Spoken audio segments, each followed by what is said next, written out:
Mute, we're going live. We are Okay. live. I've got my guitar.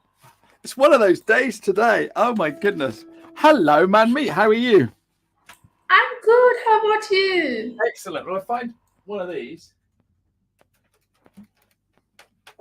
I can find one of these, then we're good to go.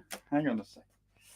Oh, it's one of those days today. So here we are, live, and it just shows how real this all is because I haven't plugged my headphones in. That wouldn't have worked. So I'm sorry if you just joined us. I'm not normally this unprofessional, but Manmeet has asked for this song. So I thought love was only true in fairy tales, meant for someone else, but not for me. Love was out to get me, that's the way it seemed.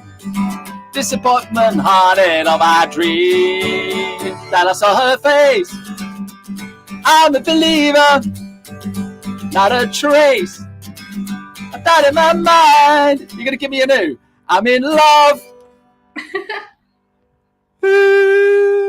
I'm a I believer, I can leave her if I try. Anyway, that's the song. You're such a good singer. I just couldn't match up with that All I nice needed was tone. an ooh. All I needed was an ooh. So very first question I ask all of my lovely guests is, why did you choose that song? I think I chose that song is because I resonate with what the song says, that I am a believer, and whatever I do in my life and whatever I've been able to achieve is because I believe in it. Before it's actually on my table, before it's actually my achievement, it's first the belief in my mind, and that's why I think that song is about me and my personality. Fantastic. I love it. I love it. You've got to believe in things, otherwise they don't happen. And I think one of the toughest things about running your own business is believing that you can do it. And I think when we first start, it's sort of like, oh, I don't really know. You get a few customers and they love you, and you sort of like think, I am doing something right. Then you can start believing in yourself. But even then, it's tough, don't you think? Yeah, absolutely. Is because when that belief is questioned, and entrepreneur. I'm so sorry. Entrepreneurship is something that doesn't come with a lot of pat on the back. You need to be the one that's patting your own back. You are the one who needs to be believing in what you want to do, and then you go on to convince other people.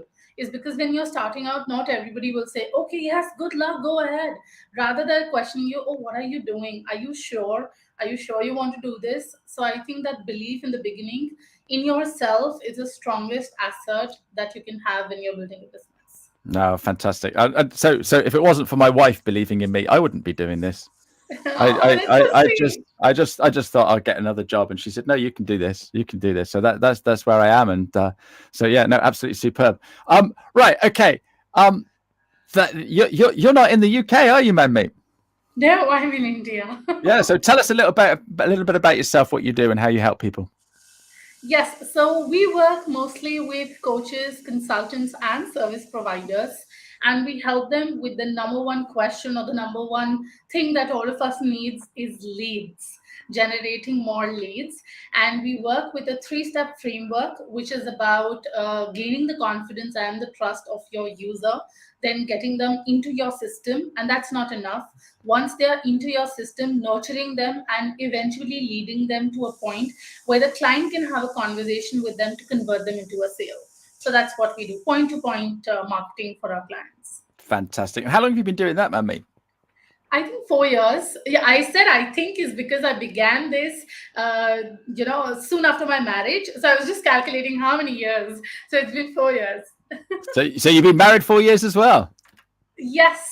Absolutely superb. So I'm going to dig into that a little bit, but first of all, I love being nosy and finding out what people do on LinkedIn. So, what is it you love about being on LinkedIn?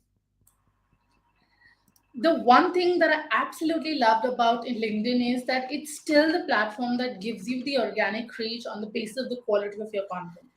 Because today, if you pick up any social media platform, I'm sorry to say this, but the organic reach is close to dead. You need to put in the money into paid advertising to get more leads or to get more traffic to view your content. But LinkedIn today is by far, till now, the only platform that if you put out a piece of content, it might not reach 200 people, but the 20 people that will see it are going to be quality people, and it will reach to those 20 people organically. Today, if I put out a content on my Facebook business page, it hardly reaches anyone, let alone the number of followers on the page.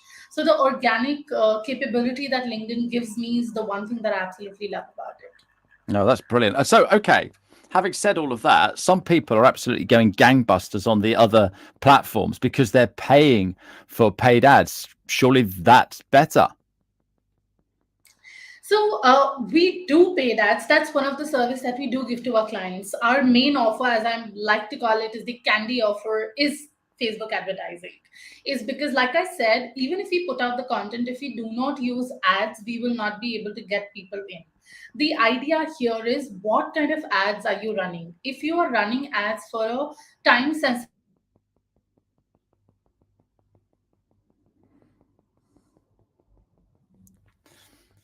topic, like I think she's saying if you're running ads for time-sensitive products and services, then that's where it's going to work. But the problem is, if we start paying for ads, then we want to see a return on investment. We lost you quickly there. You were telling us about time-sensitive stuff. yes, so I was saying that when we run time sensitive ads, let's say I have an event coming up, or let's say I'm launching a course or a program, and I'm only running ads for that. So that means I have limited time at hand.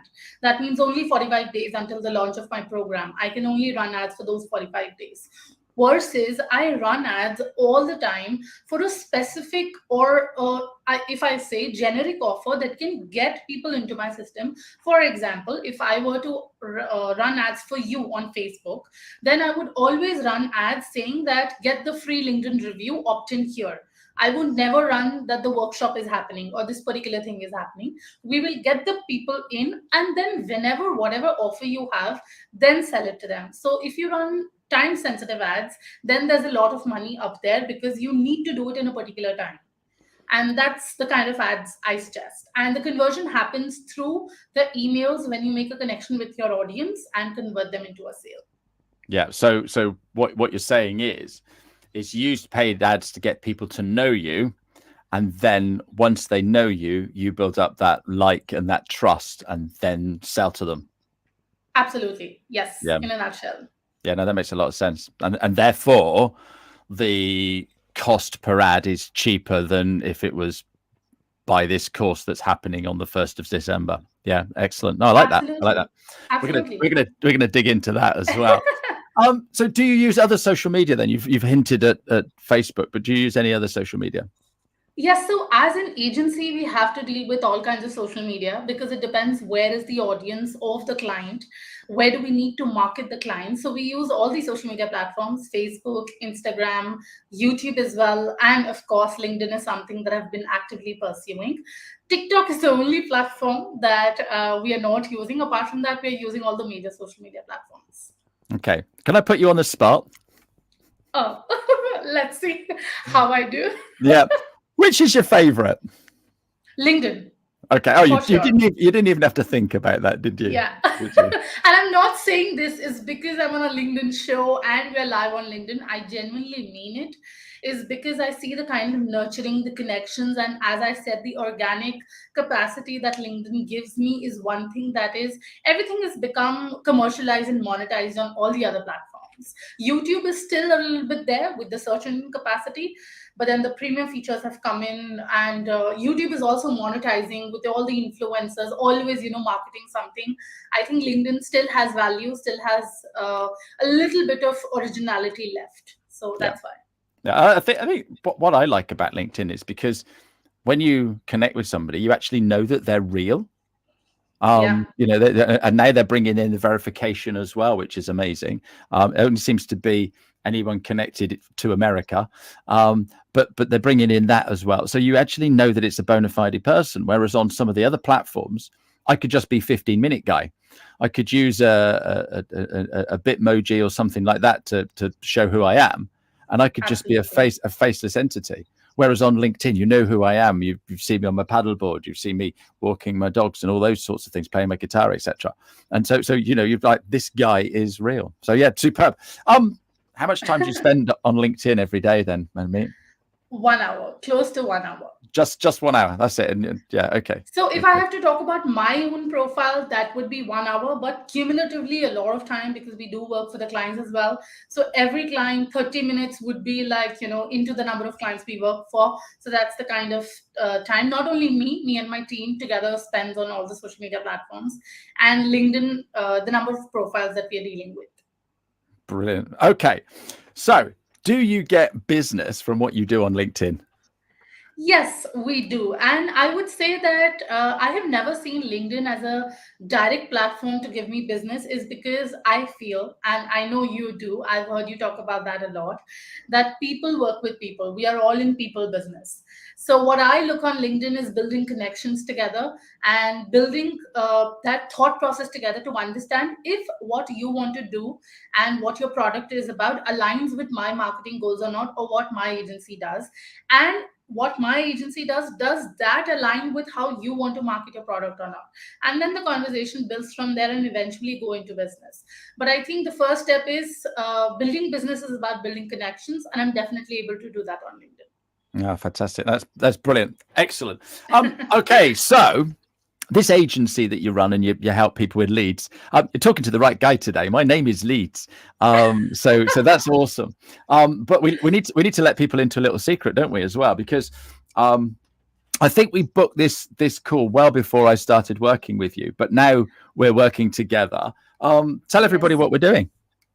So we are working on the Zenler site, and Ashley right now has a platform that has his workshop, and slowly and gradually we'll be shifting the entire site onto the new platform that we're working on, and hoping for a better result and better user experience. That's the goal. It's all for the people that utilize the platform. So we are hoping for a better user experience. No, absolutely fantastic. And we met on a funnel workshop. So if I'm listening to this and I don't even know what a funnel is, come on, explain that to us and why we should have funnels, please, and me. Okay, so a funnel is that how a user comes into your platform and then interacts with you.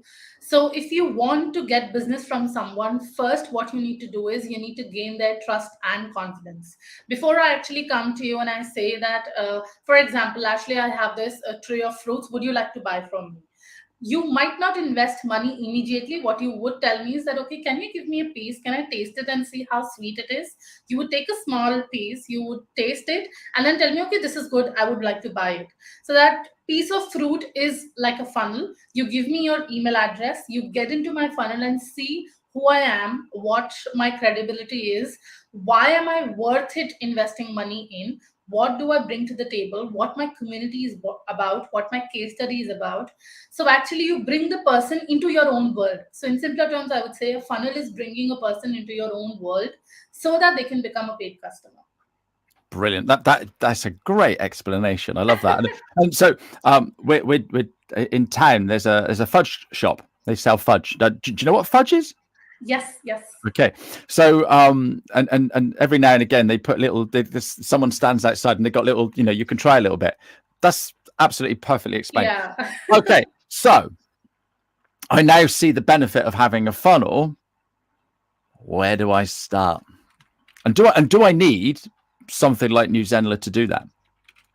Okay, so I think even before we get to the platform like Newsandler, it is more about that what is the kind of problem you can solve for your customer. So you said that, now you've understood what is a funnel, but where do you start? So I always give this example that if you have to go to the first floor, you will start from the staircase, step one, and then slowly and gradually you'll go to the step 10. There is no way in the world that you can jump to the step 10 and then you're on the first floor. You have to go first staircase, second staircase, third staircase. So whatever your offer is, whatever your bigger problem is, for example, since we are on this platform, if I take your example, if your promise is that I'll help you build your LinkedIn and I'll help you become a personal brand on LinkedIn, that's our first floor. becoming a personal brand on LinkedIn. But where do they start? The first is having an optimized profile so they can be visible. That's the first staircase. And if you are able to give them that free of, which you're already doing, but when you give them that first step free of cost, that optimize your profile and become better visible, now they've got a taste of it. They've already come into it. So I would say, once you have thought that you're going to do a funnel, think of a topic, think of a problem that you can solve. And that has to be like one tenth of a problem you can solve, because once they get a taste of how you solve the problem, they definitely want to go up and they want to reach the first floor. So decide what is the one tenth of a problem that you can solve, and then start preparing material around it so that people can get connected with you. I love that. And that's so simple. You think it is in set of staircases. Emma is listening. You can actually pop round and watch this live if you want, Emma. She lives in Sidmouth. She knows Rolly's Fudge. So a big shout out to Rolly's Fudge. It shows Hi, it Emma. shows the marketing works, doesn't it? Okay, so I'm just trying to think of something to really put you on the spot now. So say I sell software. Okay, so Okay. the software I sell is tax software, and Okay. accountants need it to run their business. How would I get an accountant into my funnel if I've got some tax software? What would you suggest? Okay. So this has really put me on the spot because I Sorry. don't. But that's what you wanted, isn't it? Yeah, absolutely, absolutely. Because I know you work. I know you work with coaches and people like that. Yeah. So do you want to give us an example of somebody that you actually do work with? Because that would make more sense. Because a lot of business owners do that sort of work. So go on. Yeah. I'll take that spot Well, back I'll a go little ahead bit. and try that. I'll go ahead and try and answer your question first, because I would want to try new things. So I think if somebody has a software and then trying to get accountants into the funnel, then what I would suggest is, the first thing is that an accountant would like to get business from people to file their taxes, is what I understand. So now an accountant can have a kind of a lead magnet which can talk about how to save your taxes up to 50%, even if that's possible, depending upon how that person is working on. And that's, this software is going to have this lead magnet because they want to get the accountants in. So now the accountants are doing a lot of manual work, sitting together, piling up the sheets. A lot of users have 3 4 accounts, putting everything together. So this software can have a lead magnet which can say that this software is going to help you put all the accounts of your customers together, and once the sheets are together, all you have to do is, you have to do the filing. All the desk work, all the paperwork is going to be done by the software. And if you want to try it, get a 7-day free trial. Now they've tried it for 7 days, their work has been reduced, they're able to serve more clients. Right now, these accountants had 10 clients, and manually doing everything, they were able to make, let's say, $500, for example. And now using this software in 7 days free trial, now they are able to make up to $1,000 and serve more clients. And now after 7 days, they would definitely want to keep using the platform, is because they are making more money, and that justifies them for justifies the accountants to pay for the software as well. So they've easily got people in for free, and even if they cancel after 7 days, they have their email address. That's the golden asset they have. You can keep marketing, keep nurturing them until they unsubscribe or become a customer in a right way. For sure, we don't have to be pushy. There's no pushy sales happening here. But until either they choose to go with some other software, your competitor, change their careers, or they unsubscribe, that's the only thing. So I think this could be a sort of thing that could happen. Yeah. Brilliant. No, well done you. Well done you. So hang on. We're talking funnels, and now you've just mentioned something called a lead magnet. Where does that come in then? Okay, so what I would explain this is, a lead magnet is actually, if I break it and do it like a 5-year-old kid, a lead magnet is that you're actually attracting someone towards you. It's a magnet, and you're attracting that lead towards you. A funnel is only a landing page where a person comes and boils down to the thank you page, and then boils down to your email list. So they're going one step further into your world with every action that they take. But a lead magnet is something that is actually attracting them into your funnel, into your landing page. Because if I put a simple landing page and I'll say, hi, I'm Manmeet Kaur, come give me your email address, nobody will be interested. But if I say, hey, I'll teach you how to get leads in 10 days, they'll definitely opt in. So that 10 days is actually the lead magnet that's attracting people. And the landing page becomes my funnel, which is one step into my world every time they take an action. Okay, so right, so I need a lead magnet that attracts people to my funnel, and then my funnel pushes them down to buy, Yeah. and so I guess the key thing is finding a lead magnet that actually works, isn't it? Yes. Okay, Yes. so it's got to be something of value. So my lead magnet is I will do a profile review for you. Yes. What other lead magnets have you seen that let's do the bad ones first. What's a bad example of a rubbish lead magnet then? Or sorry, a good example of a rubbish lead magnet. Go on.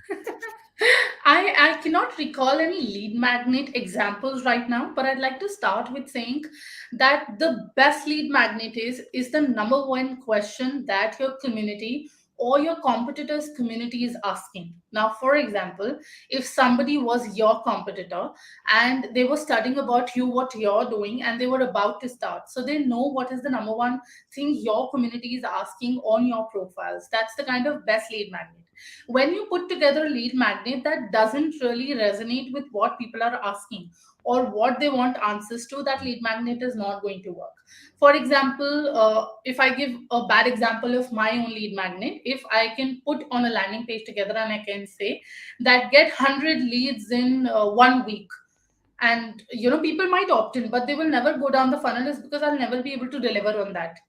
100 leads in a week might be possible through different ways, might be possible through some practices, some tools, but those are not quality people, those are just numbers putting together. So false promises is a bad lead magnet, I would say, and anything that doesn't answer a question to your audience is also a bad lead magnet. No, that is fantastic. I love that. Okay, so I know the questions that my audience are asking. So I create a lead magnet. Um, do I need more than one lead magnet? Absolutely. Because your audience could have, like, we talk about different personas. An audience can have different personas. Like, currently, I'm working for a female community where I was trying to understand that what is the kind of lead magnet I can put together for the female community. Now, in that as well, we can have two personas. One is people who have already started a business. So the lead magnet for them will be different. The lead magnet for them could be how to scale a business in 30 days. But then there is another persona which can say, which is that they've not started yet, but they aspire to do. So, how to start a business in 30 days? It's the same lead magnet to begin with, but the word scale and start, that one word makes the entire change. And having different lead magnets is also a great idea, because the truth is, the first lead magnet you create might not work. You'll create the second one, you'll test it. You'll create the third one, you'll test it, and then you'll see that where are the opt-ins coming in from. For example, there's this one client we work with. They are a weight management coach, and we have different lead magnets for her. We have a weight management ebook, we have a cookbook that is 20 recipes put together, and we also have a sedimentary life, where people are sitting on the desk, how to do some movements, ebook as well. There are 3 to 4 ebooks, but we have seen the top of the list is always the weight management one. People always enroll into that because I think they're looking forward for a healthier life. So you put together lead magnets on the basis of as your community grows, because you would grow as a person. Now you have new things to say. So keep putting them together and see where are the maximum signups and opt-ins coming in. No, I think that's absolutely superb. And the platform that we're using, New Zenla, I'll be able to go in there and see which lead magnets are working the best, and then I can tweak them and delete them accordingly. Absolutely, absolutely. You can make changes anytime. You can see the number of, actually, in News Analytics, you can also see how many leads have come in. When you send an email to that lead, what is the open rate? What is the open rate between two email magnets? Which are the emails people are opening more? Which is the lead magnet people are resonating with more? And then you can make your own decisions. And that also helps in offer creation. If you already have an offer but you want to optimize it, these replies, open rates, opt-ins tell you that which offer are people more interested in, or what is the add-on that they would like to see in your offer. Yeah. What's the biggest problem that people have creating funnels or lead magnets? What are the biggest obstacles that you see in the work that you do? I think there are two biggest problems that people find when they're creating a lead magnet. One is that they're stuck on the topic that what do I create the lead magnet on? And the answer is very simple. Whatever is off, whatever your offer is, like I said already, whatever you want them to buy, just give 1/10 of that as a lead magnet. So you'll be sorted there.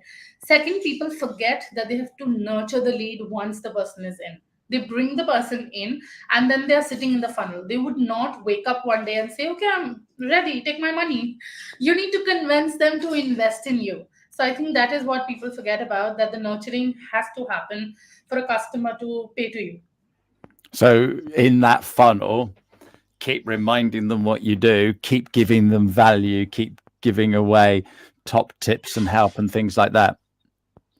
Yes, absolutely. And I think apart from giving value and apart from telling them what you do, I think one more important thing is that I highlight all the time is your story, because your story is going to tell them that how credible you are to offer to them. Since we are talking about, I've been taking your example. If people come in and they don't know about what story it is, how did you start, why did you come on LinkedIn, and how you've built your LinkedIn, because we are the best case study for the people that we want to work with.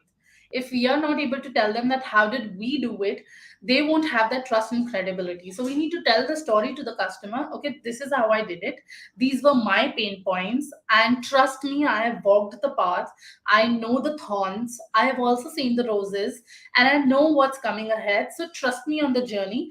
And then once they know your story, then tell them, okay, now are you ready to work with me? And they'll be at least 80% more warm and 80% more sold before you actually go and tell them. When you send that email, are you ready to work with me, they're already sold. They were waiting for that email to come from Brilliant. Brilliant. I you. could talk to you all day. You're an absolute font of knowledge. And Please come to India. yeah. I'd love to. I'd love to. I have been. I have been.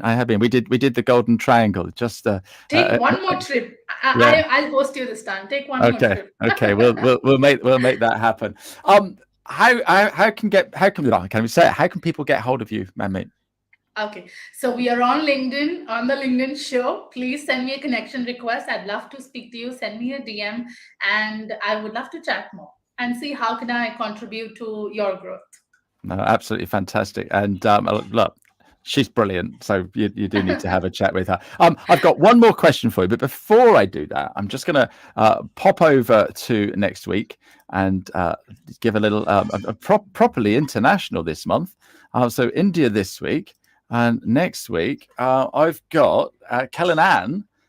She's going to be coming in and telling us how to wow all the way from the US of A. So for you, you're quite late in the day, but poor old Kellen Ann, she's going to have to get up super early to come and have a chat with me. So yeah, good luck, Kellen, on that one. Okay, so my last question for you is, what advice would you give your 16-year-old self? I think I would say that don't think much, just keep doing it. The future is ahead of yourself. So just keep doing it, just keep at it. Love that. That's brilliant advice. Oh, Manmeet, thank you so much. Namaste, and Namaste. thank you for joining us on the show. And Sanju thought it was a lovely session, so fantastic. Thanks ever so much Thank indeed. you. Cheerio to everybody. Thanks for watching, and I'm going to go down to the fudge shop now. Bye bye. You get out what you put in. Never gonna lose. Never.